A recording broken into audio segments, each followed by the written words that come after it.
The Galactic Assembly fell silent as Ambassador Elena Martinez stepped up to the central podium.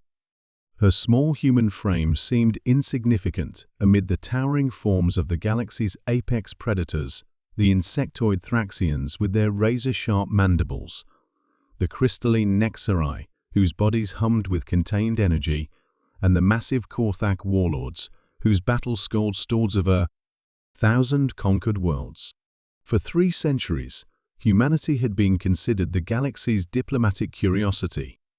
They were peaceful negotiators, brilliant scientists, and innovative traders, but utterly unremarkable in terms of military might. The other species tolerated them because humans served useful purposes. They mediated conflicts, designed elegant solutions to complex problems, and asked for remarkably little in return. That tolerance was about to end.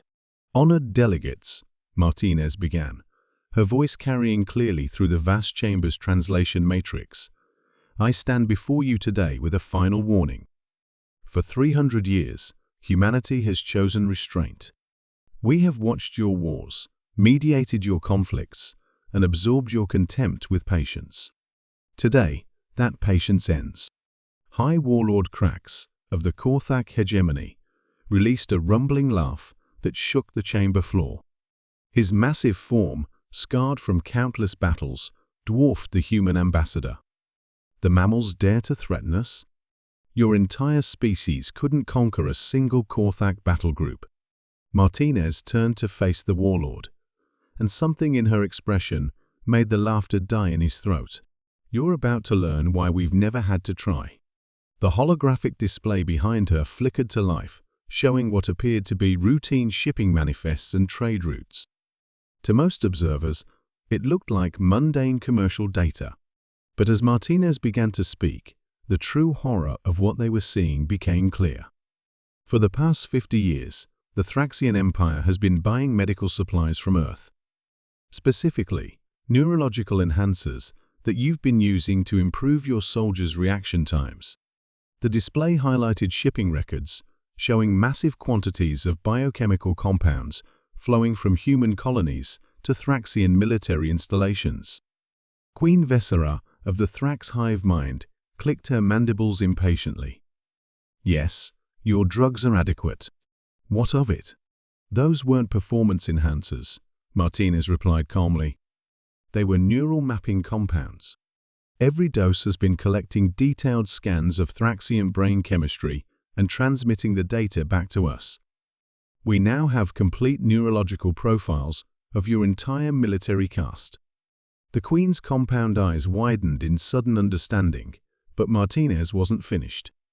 "The Nexarii Collective has been purchasing our quantum processors for their computational networks. Beautiful technology, isn't it? Each processor contains a microscopic quantum entanglement transmitter. We've been inside your collective consciousness for 30 years, mapping every thought pattern, every decision tree, every strategic algorithm." Crystal Lord Zent's harmonic voice resonated with growing alarm. "Impossible. Our security protocols would have detected any intrusion."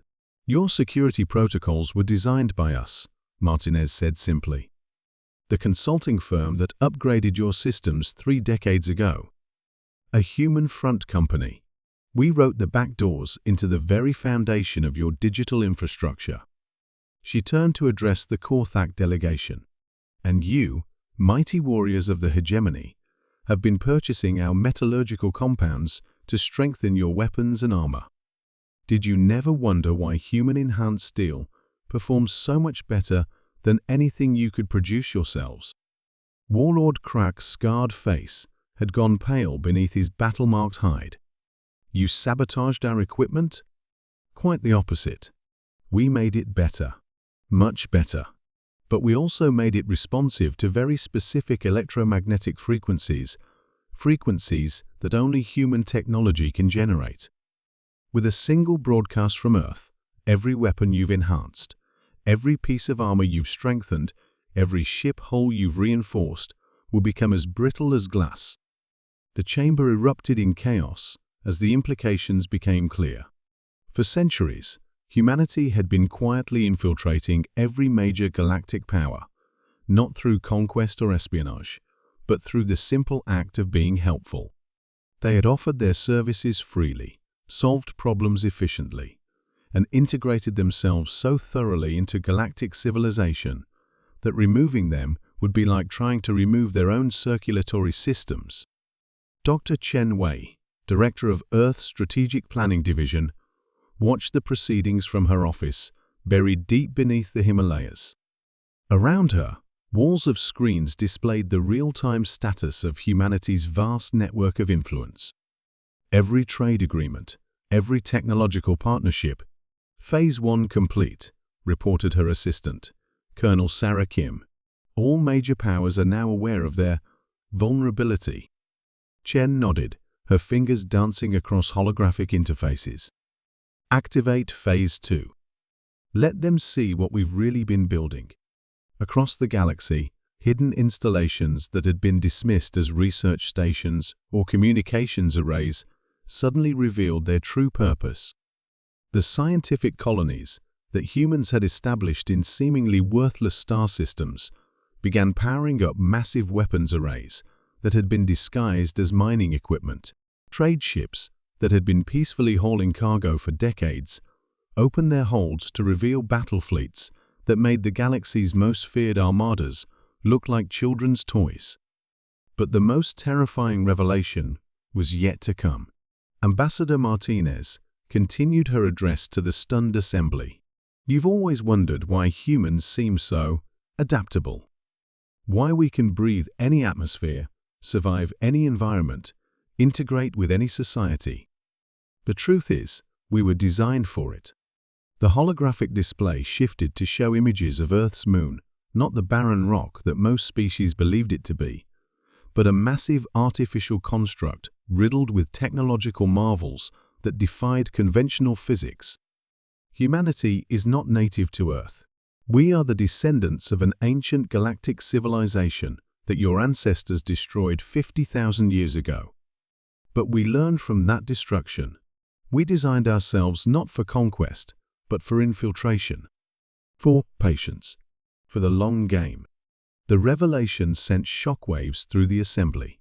Every delegate suddenly understood that they weren't facing an uprising of primitive mammals, but the return of the galaxy's former rulers who had spent millennia carefully positioning themselves for this moment. High Admiral Thex of the Centauri Federation, who had remained silent throughout the proceedings, finally spoke. "What do you want?" Martinez smiled, and for the first time, her expression held no warmth whatsoever. "What we've always wanted. Peace. But not the kind of peace we've been maintaining through diplomacy and patience. The kind of peace that comes from absolute, unquestioned authority." The screens around the chamber flickered to show fleet movements throughout the galaxy. Hundreds of thousands of vessels were emerging from hidden bases, their designs so advanced that they seemed to bend space around them. These weren't just ships, they were instruments of applied physics that treated the fundamental forces of the universe as tools. "You have 72 hours to surrender your military assets and submit to human oversight," Martinez announced. "Any species that complies will be treated with the same kindness and respect that we've always shown. Any species that resists." She paused, and the temperature in the chamber seemed to drop. "Well, you'll discover why your ancestors found us so terrifying that they chose to erase us from history rather than face us in open warfare." As delegates began frantically activating communication devices to contact their home governments, Martinez added one final observation. "We tried to warn you. For 3 centuries, we showed you our capabilities through peaceful means. We solved your problems, enhanced your technologies, and demonstrated again and again that we were far more advanced than you believed. But you mistook our restraint for weakness." She gathered her materials and prepared to leave the podium.